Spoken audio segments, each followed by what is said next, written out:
सहायक प्राध्यापक हिंदी विभाग, मधुपुर कॉलेज मधुपुर।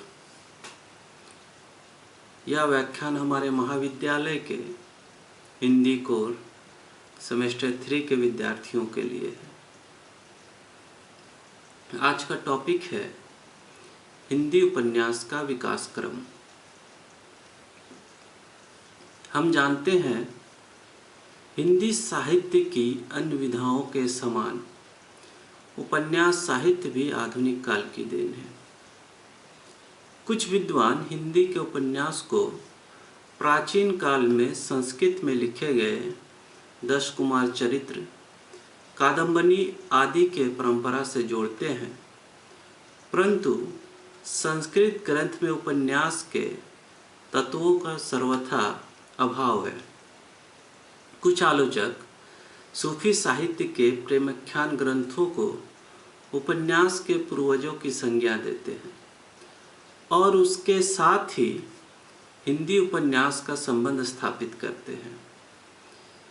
इन तर्कों को विशेष महत्व न देकर केवल यही कहना उचित होगा कि हिंदी के उपन्यासों का प्रेरणा स्रोत पाश्चात्य साहित्य ही है।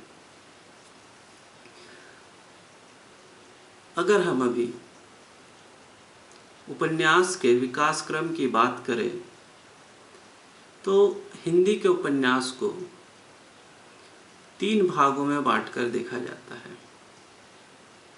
एक, प्रेमचंद पूर्व के उपन्यास। दूसरा, प्रेमचंद युगीन उपन्यास। तीसरा, प्रेमचंदोत्तर उपन्यास। उपन्यास के विकास क्रम को समझने के लिए हम लोग और उपन्यास की प्रकृति और समय के अनुसार और थोड़ी बारीकी से अध्ययन करने के लिए और कुछ भागों में हम लोग बांटकर उपन्यास को देखेंगे। हम यह उपन्यास को 6 अलग अलग भागों में बांट सकते हैं। पहला है प्रथम अवस्था, जिसके अंतर्गत हम सन 1880 से 1900 ईस्वी तक के उपन्यास को सम्मिलित कर सकते हैं। द्वितीय अवस्था के अंतर्गत सन 1900 से 1915 तक के उपन्यास। तृतीय अवस्था में सन 1915 से 1936 तक के उपन्यास को देखेंगे। चौथी अवस्था में आधुनिक काल पूर्वार्ध के अंतर्गत सन 1936 से 1947 तक के उपन्यास का अध्ययन करेंगे। और अंतिम आधुनिक काल उत्तरार्ध अथवा वर्तमान काल के अंतर्गत सन 1947 से अब तक का उपन्यास का अध्ययन करेंगे।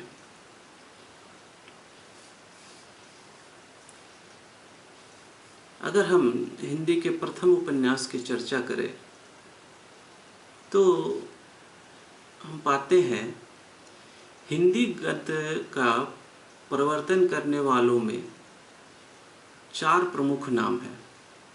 लल्लू लाल, सदल मिश्र, सदा सुखलाल और इंशाअल्लाह खां।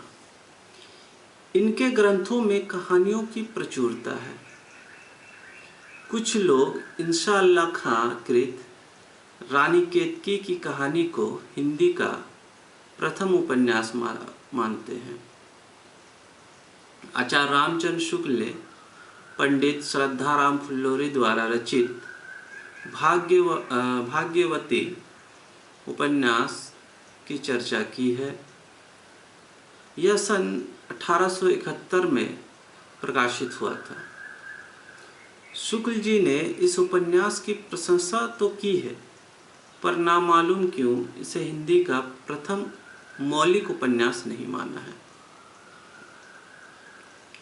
वे लाला श्रीनिवास दास कृत उपन्यास परीक्षा गुरु को हिंदी का प्रथम उपन्यास मानते हैं, जो सन 1882 में प्रकाशित हुआ था।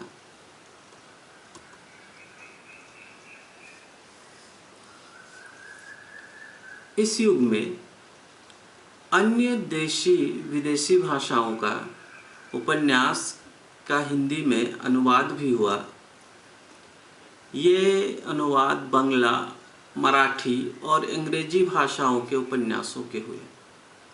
अनुवाद की इस परंपरा का आरंभ भारतेंदु द्वारा रचित मराठी उपन्यास पूर्ण प्रकाश और चंद्रप्रभा से मानना चाहिए।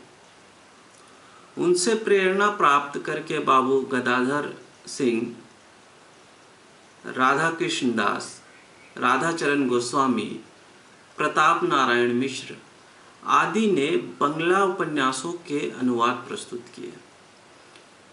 इस प्रकार इस युग में उपन्यास के क्षेत्र में छूट-फूट प्रयास ही होते रहे हैं, तो केवल छोटे छोटे सामाजिक उपन्यास ही लिखे गए। इस युग के उपन्यास लोकप्रिय एवं व्यवस्थित विधा के रूप ग्रहण नहीं कर पाया है। विकास की द्वितीय अवस्था जो सन 1900 से 1915 तक है, सन 1900 को पार करते करते हिंदी उपन्यास की जड़ें जम गई और उनके विकास के लक्षण भी प्रकट होने लगे। इस युग में अनुदित और मौलिक दोनों प्रकार के अनेक उपन्यास प्रस्तुत किए गए। अनुदित उपन्यास प्रस्तुत करने वालों में प्रमुख है राधा कृष्ण वर्मा, कार्तिक प्रसाद खत्री, गोपाल राम गहमरी, राधाचरण गोस्वामी और राधाचरण वर्मा। इन लोगों ने बंगला उपन्यासों का अनुवाद किया। अंग्रेजी के अनुदित उपन्यास में राम काका की कुटिया और लंदन रहस्य उल्लेखनीय है। अयोध्या सिंह उपाध्याय हरिओद ने वेनिस का बांका, गंगा प्रसाद गुप्त ने पूना में हलचल नामक उपन्यासों का अनुवाद किया। इस युग में मौलिक उपन्यास भी लिखे गए, जिसे हम 3 भागों में बांट सकते हैं। पहला सामाजिक, दूसरा ऐतिहासिक तथा तीसरा रहस्य रोमांचपूर्ण घटना प्रधान तिलिस्मी और जासूसी उपन्यास। इस युग में उपन्यास साहित्य की विकास बहुत तेजी के साथ हुआ तथा तिलिस्मी और जासूसी उपन्यासों की धारा विशेष लोकप्रिय हुई। इस दृष्टि से इस युग के प्रतिनिधि उपन्यासकारों में 3 नाम प्रमुख हैं: देवकीनंदन खत्री, किशोरीलाल गोस्वामी और गोपाल राम गहमरी। देवकीनंदन खत्री ने कई घटना प्रधान तिलिस्मी उपन्यास लिखे, जिसमें चंद्रकांता संतति, भूतनाथ, नरेंद्र मोहनी, कुसुम कुमारी, वीरेंद्रवीर आदि। इसमें से प्रथम 3 उपन्यास ने हिंदी जगत में धूम मचा दी थी।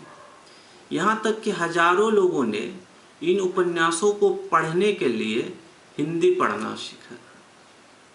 इस युग में इस प्रकार के घटना कौतूहलपूर्ण लगभग 500 उपन्यास लिखे गए। इन उपन्यासों में घटना वैचित्र के अतिरिक्त कुछ नहीं है। चरित्र चित्रण, रस संचार का इनमें सर्वथा अभाव है। आचार्य रामचंद्र शुक्ल ने इन उपन्यासों को साहित्य के कोटि में नहीं माना है, परंतु इन उपन्यासों जैसा घटना वैचित्र एवं कौतूहल अन्यत्र दुर्लभ है। उपन्यास साहित्य के विकास में इनका ऐतिहासिक महत्व तो सर्वथा सुरक्षित है ही। इस काल में कुछ सामाजिक उपन्यास भी लिखे गए। किशोरीलाल गोस्वामी ने तारा, चपला, रजिया बेगम आदि कई उपन्यास लिखे। गोपाल राम गहमरी ने देवरानी जेठानी, 2 बहन, डबल बीवी आदि उपन्यास लिखे।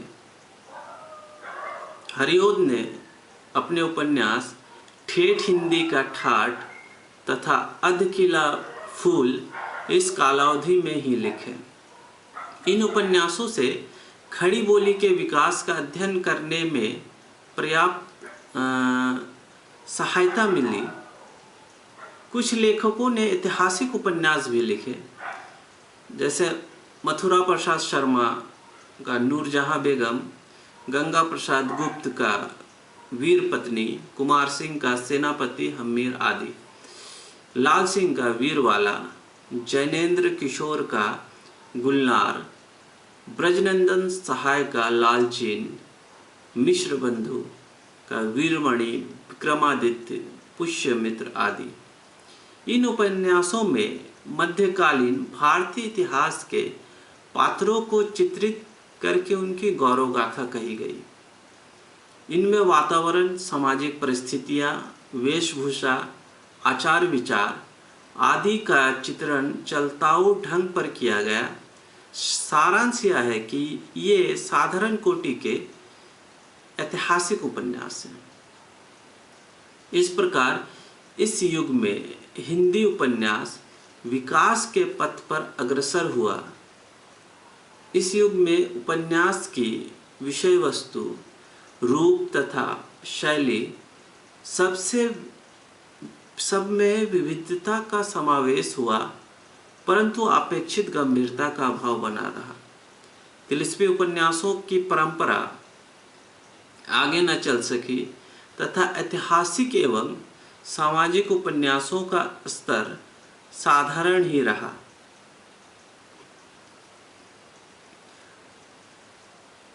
आज के लिए इतना ही।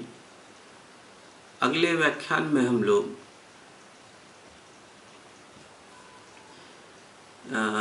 हिंदी उपन्यास के तृतीय अवस्था 1915 से 36, आधुनिक काल पूर्वार्ध और आधुनिक काल उत्तरार्ध के उपन्यासों की चर्चा करेंगे। धन्यवाद।